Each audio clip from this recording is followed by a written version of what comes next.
Hello, good morning, student of class 12 commerce. Welcome to Panda sir's virtual class on macroeconomics.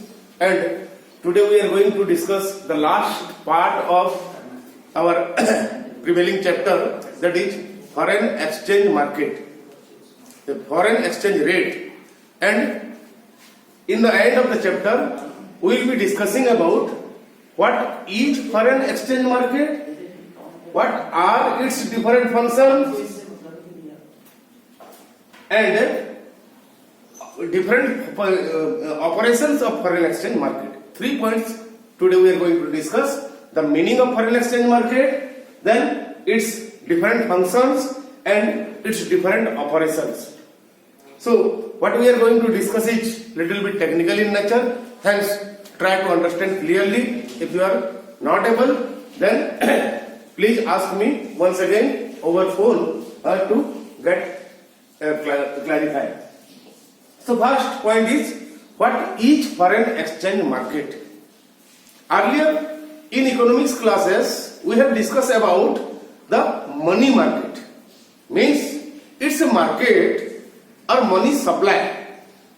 It's a market where currency circulates and those currencies are used to entertain present as well as forward transactions. Means cash transactions as well as credit transactions. So cash transactions is associated with a word spot. When on the spot deal is finalized and payment or transaction is made and goods and services are received. On the other hand, there is yet another arrangement of transaction which is called credit transaction, where the deal is finalized on the spot or present time, but the actual payment or delivery of goods and services is made in a future time. And in economics, for such transactions, we have a word which is called forward. Forward means not right now, in a future time. And spot means right now at present. So, what is foreign exchange market? If we try to define it, or if you are asked a question, define foreign exchange market, then what would be the one-liner answer?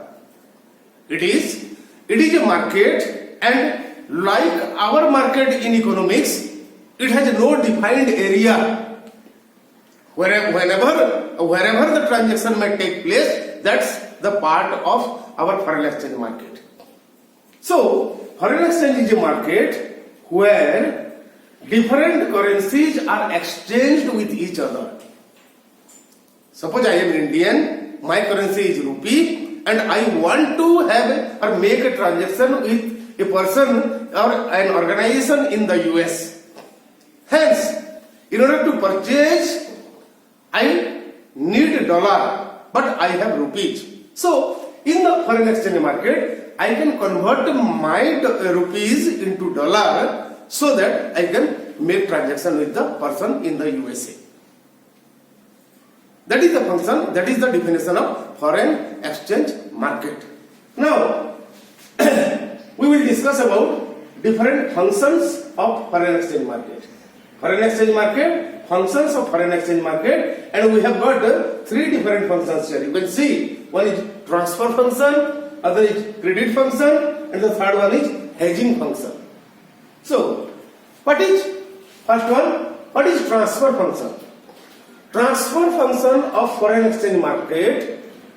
In this function, the agencies, usually different commercial banks and other institutions, or people who have obtained a license to operate in the foreign exchange market, they offer their service. What type of service? In their service, they offer to buy and sell foreign exchange. I have rupees, and whatever foreign exchange I need, I can go to the foreign exchange market and convert my rupee into whatever currency I need. And that is called the transfer function of foreign exchange market. Then come to credit functions. Like our domestic trade, There is also the facility of credit transaction in foreign exchange market or in international trade. So let us get a clear idea about what is credit transaction. When the deal of a transaction is finalized at a present time, but the actual payment or the delivery of goods and services is made in a future time, such a transaction is called credit transaction. And foreign exchange market provides loan to entertain export and import. Means you can get a loan, whatever currency you need, and you can repay it in a future time. And that function of foreign exchange market is called credit function. So apart from transfer and credit function, yet another important function is hedging function. Little bit technical in nature, hence get concentrated and try to understand what is a hedging function. So you see, in a flexible foreign exchange rate system where the market force of demand and supply determines what the exchange rate would be, so we cannot expect a definite foreign exchange rate prevailing for a longer time, because being dynamic in nature, the concept of demand and supply are very dynamic. Hence, hardly they remain same for a longer period of time. Often they fluctuate, often they changes. So when they change, yet another foreign exchange rate is determined. That means the foreign exchange rate changes from time to time frequently, depending upon the condition of demand and supply of foreign exchange. So in such a volatile condition, how credit function would be entertained? Just try to understand. Suppose I want to make a transaction. I want to purchase $100, but I don't want to pay for it right now. I want to have $1, but I would pay for it after 6 months. And in our example, let us assume that right now, when I decided or finalized the deal of purchasing $100, the existing foreign exchange rate between rupees and dollar is 1:50. That means at present I have to pay 100 rupees in order to buy $100. That is the rate at present. But I want to pay for that $100 after 6 months, and it is hardly possible that the existing rate of 1:50 would continue or would remain the same even after 6 months. Two possibilities are there. The foreign exchange rate may rise, and in case of a rise in foreign exchange rate, the foreign exchange rate would be more than 1:50, say 1:60 or 1:70, or there is a possibility of fall in foreign exchange rate. And in such a case, after 6 months, the foreign exchange rate, instead of being 1:50, might be 1:30 or 1:40. So obviously, if it is rising, I am at a loss, and if it is falling, I am at a gain.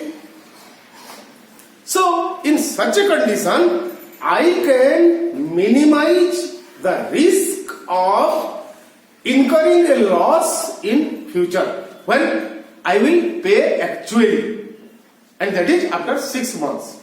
So once again, return to the example. Existing rate is 1:50. I finalized a deal of purchasing $100. Right now I will purchase $100, but for that $100 I am going to pay for it after 6 months, and I fear that the foreign exchange rate may rise. That's why what I would do, I would hedge myself, HEDGE, hedge. And I would hedge myself means I will make a settlement, make a deal with the dealer who is entertaining my transaction of purchasing of $100, and in that agreement I will fix a rate.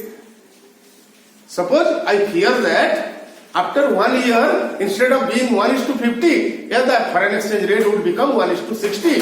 So I would try to minimize my loss, and even if right now the existing rate is 1:50, I would try to give some premium to the dealer. And in such a case, the risk of fluctuation will be transferred from myself to the dealer. The dealer would be taking the risk of a possible fluctuation in 6 months or after 6 months. So in this way, in this transaction, international trade, I hedged myself, and it is entertained by the dealer who is part of the foreign exchange market. And this function of foreign exchange market is called hedging function. The next part, a possibility of getting the foreign exchange rate lowered, would be discussed later. We will come to that. So these three are different functions performed by foreign exchange market. Now come to the third part, that is operation of foreign exchange market. In operation of foreign exchange market, we have got two types of operations. One is spot market and other is forward market. Quite easy, we have already came across the concept. First, what is spot market? Spot means at present. In spot market, whatever transaction is finalized, it is entertained or it is honored or it is paid according to the prevailing rate of foreign exchange.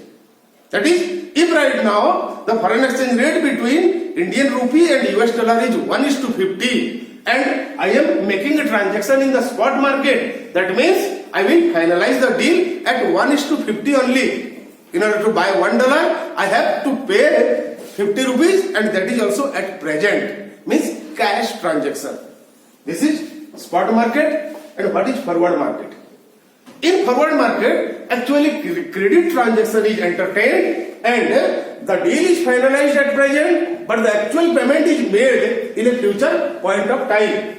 So in forward market, there is two types of possibility, that the foreign exchange may rate, in that case the buyer would be at a loss, and the foreign exchange rate may fall, and in that case the seller would be in a loss. So here, in order to minimize the loss in case the foreign exchange rate is rising, and in order to earn a possible profit in case the foreign exchange rate is falling, the buyer would enter into an agreement with the dealer that the buyer may hedge himself, or the buyer may go to speculation. And in both the case, if the buyer is hedging, he is offering a premium to the dealer. As in our previous example, the buyer was at existing rate was 1:50 and possibility was 1:60. Hence, the buyer hedged himself at 1:55. Whatever might be the condition, after 6 months, he would pay only 1:55. It may fall, it may rise. He is offering a 5% premium to the dealer. But if the buyer speculates that the foreign exchange rate would fall, then he would try to earn a possible profit in case the foreign exchange rate is falling, and in such case he would ask a discount from the dealer. And right now the rate is 1:50, and if he thinks that the rate would become 1:40 after 6 months, then he would ask for a discount of 5 rupees, and he would finalize the deal at 1:45. That means he is earning a profit of 5 rupees if we consider the present existing foreign exchange rate, that is 1:50. And he would settle the deal at 1:45. In this way, he is earning a possible profit. So this is hedging. When expectation is rise in foreign exchange rate, the buyer hedge, and when there is a speculation of the foreign exchange rate would fall, he would speculate, and in the first case, he would offer a premium to the dealer, and in the second case, he would ask for a discount from the dealer. So, this is all about different operations of foreign exchange market. Go through your books, go through your notes, and get a clear idea. Still, if you are left with any doubt, feel free to ask me over phone or in anyhow, or you can ask me to repeat a video also, or even ask me to direct have an interactive class in Google Meet. So, thank you for today. Have a nice day.